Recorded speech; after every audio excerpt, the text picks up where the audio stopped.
Okay, it'd be great to start with just a brief history of your career to date, I guess, and in particular how and when you joined the IT industry. Okay, yes, but perfect. So I've been working in the IT industry since the late 80s. So I joined an IT services and solutions business as a graduate trainee, actually in the 80s. And since then, I've always worked in telecoms, IT, sort of fast-paced turnaround businesses, but always in HR. So I've been really fortunate that I've been involved in change, transformation, turnarounds, and real fast-paced settings. So it's really helped me to develop and grow my career. And it's been fantastic that I've been able to stay within IT for the last 35 years, which seems like a very long journey to date. Cool. Yeah, and currently I believe you're the Chief People Officer at Logicalis. I'm sure there Yeah. isn't a typical day, so you don't need to talk me through that, but just give us a flavour of what your role involves, if you can.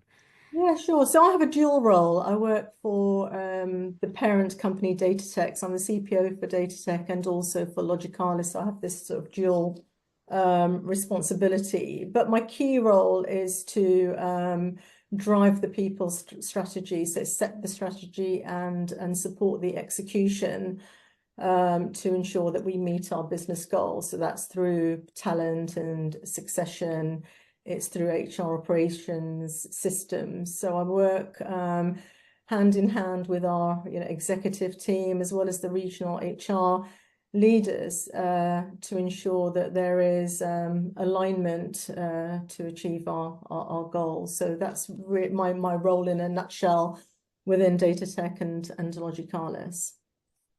Okay, and in terms of gender bias specifically, just be interested if you've had sort of an experience of it as you've gone through for your career, and also perhaps to understand how, therefore, it may or may not, impact the way in which you address the same sort of issues and DEI more generally, I suppose, within Logicalis. I have experienced it. I mean, but being a woman and being Asian has often been, quite challenging in a male-dominated industry, and I've often had to work, much harder than my male colleagues to achieve the same recognition, and that's been the way it is. I've also had, 2 maternity leave periods as well during that career. So of course there have been challenges, and that's why it's sort of shaped my commitment as well to fostering an environment where there is equality in the workplace. And at Logicalis, we do address the role of women through mentorship, through equitable policies and leadership development programs, so that we have a culture where everyone feels supported and valued. And that's reflected in some of our diversity stats as well. So, we are sort of at the high end of the benchmark around women generally, population of women, but also women in leadership roles. It's a journey, but it's something that's absolutely at the forefront of our minds as an executive committee, to ensure that we foster a very positive and inclusive environment.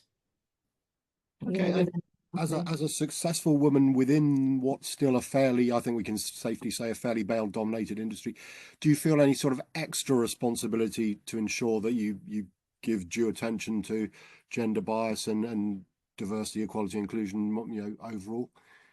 Yes, well, I think it's always been a key consideration for me. So when I joined Logicalis, the business's approach actually was to create a culture which was positive and uplifting, And it's something that I've continued to champion in my role as the CPO of the business. But again, working with my colleagues, my execs, and the CEO and the rest of the team. So it is a collective commitment that we have.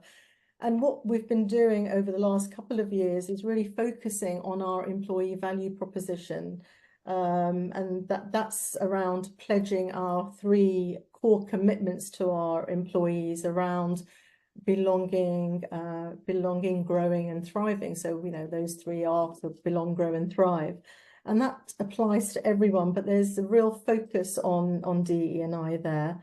And we are really hoping and expecting that we reduce any unconscious biases. We also have our company values that underpin our policies and some of our practices as well. So in our performance management systems, in our objective setting, we have core values, again, that underpin the behaviors that we require from our or from all of our employees. So there are a couple of things that we've done to try and foster that positive environment, that inclusivity, and that focus on sort of diversity as well. Okay, and in terms of particular specific initiatives that you've maybe run to help specifically address underrepresented groups within the workplace, is that something you do, or is it just as you've explained, a sort of general cultural approach you want to encourage, or as I say, do you find that you can address DEI, gender bias, sort of within the normal, shall we say, day-to-day running of the company? I don't know, things like imposter syndrome, etc., without having to give them sort of special attention? And if I can maybe just add, if you give them special attention, is that maybe counterproductive because you get resentment maybe from some people think you're actually giving certain groups special treatment as opposed to just treating them as one of the members of staff or whatever it is? Yeah, it's a really good question, actually. And I'd sort of say it's not special treatment necessarily, but it's about being proactive. It's about creating an inclusive environment. It's creating a culture where we are embracing diversity rather than positively discriminating, if you like. So there is that balance. But we've done some really fantastic proactive work with our schools in South Africa, where we've really encouraged the focus on STEM. We've introduced some gender equality pledges and management training in Australia. We've got various training programs in Germany around the empowerment of women. And we also have our own global inclusive council, where it's actually an inclusion council, where we focus on diversity, DE&I, and we work with the other Datatec entities as well to get some input around what can we learn from them and how can we work together, how can we collaborate in driving some of these initiatives. We also have well-being seminars. So we've recently been through a focus on well-being for all of our employees. So, and mental health, and that's been very, very well received by all of our employees. But I could probably talk to you about all day about all of the initiatives that we have. But as I said, there is a real strong focus to reduce bias and to drive that equality and a positive culture, which is really what we want to do at Logicalis.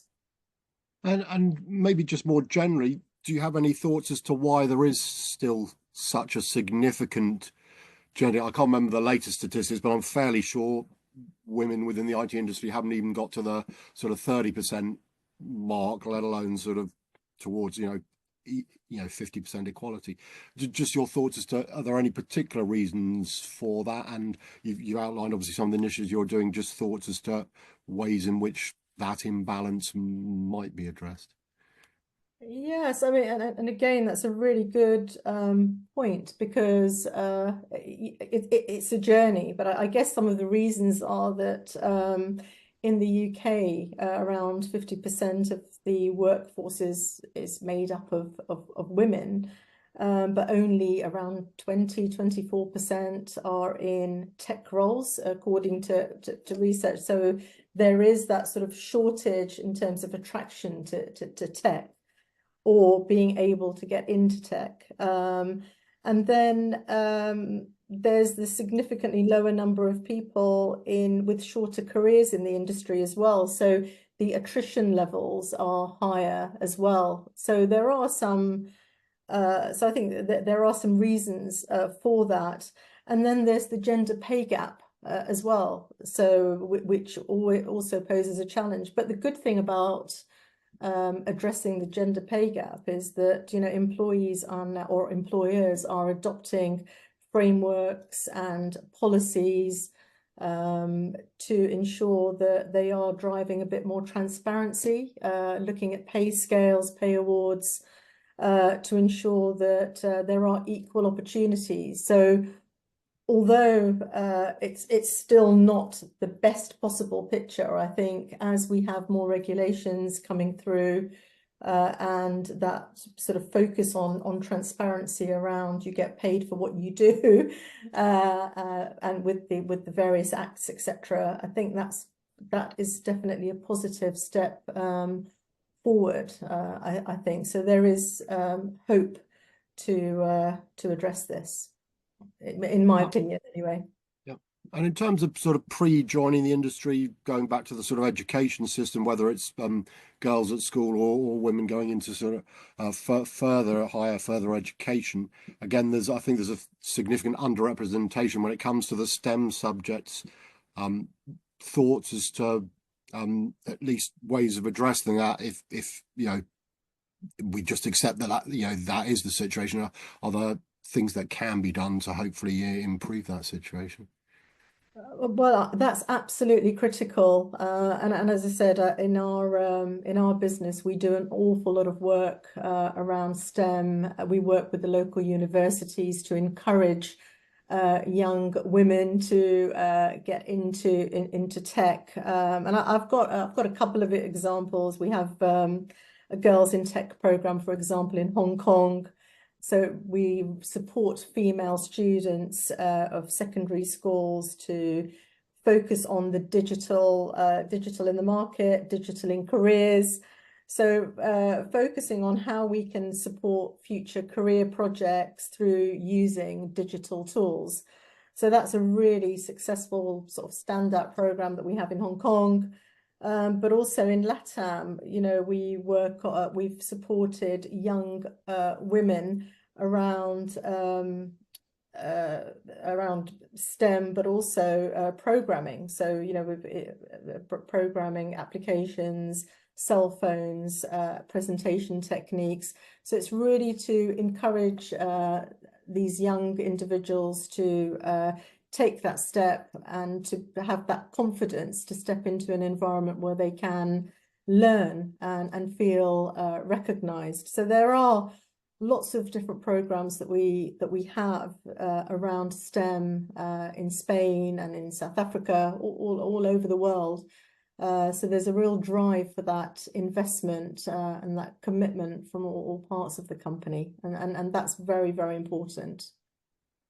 And in terms of the IT industry as a whole, is part of the problem that whenever IT appears, shall we say, in the media, where lots of people get to see it, it kind of confirms that stereotype of them, was it male, pale and stale, if that's the right phrase.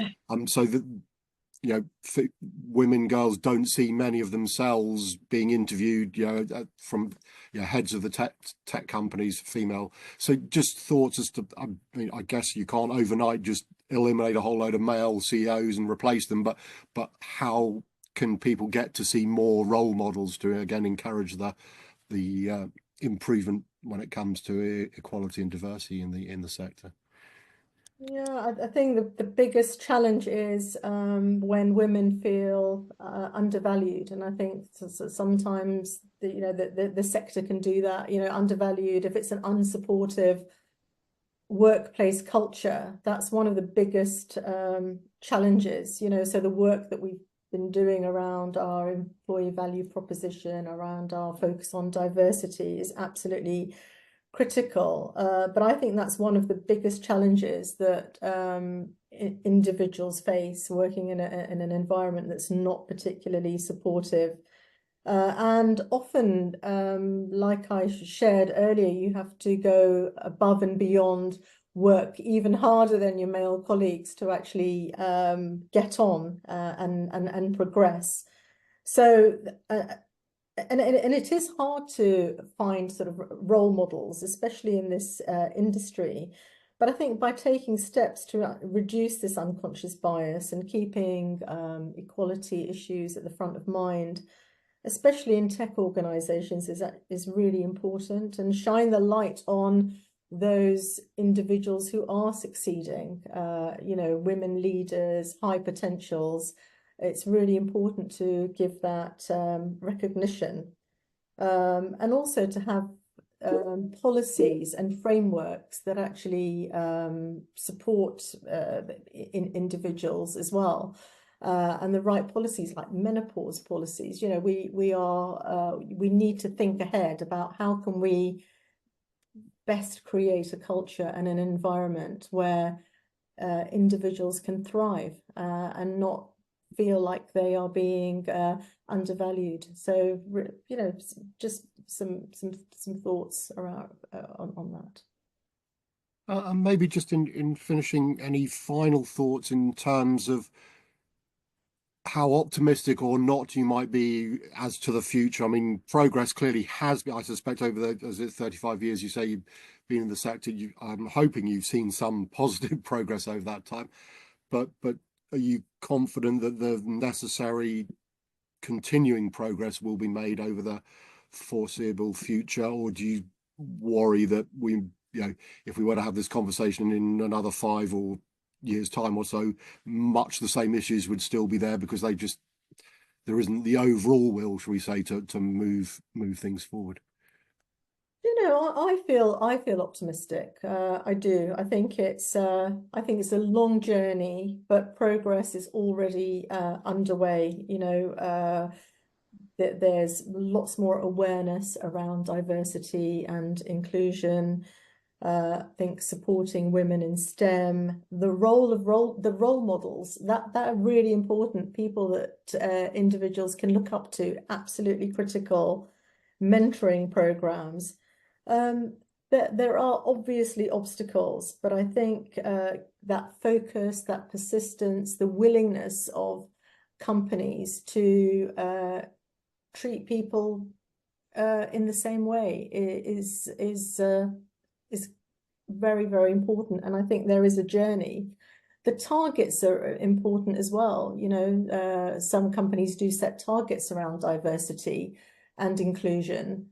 And again, that doesn't always drive positive discrimination. It's about a balance. It's about finding the right people in the right roles. It's having that encouragement. And that's something that we certainly focus on. We focus on how are we doing as a business at the moment from a diversity perspective, and where should we be? How far behind the benchmark are we? What else can we do? So as I said, I feel optimistic about the future. I think that companies are much more forward-looking. I think there are some very good, helpful frameworks in place that drive the right attention and focus.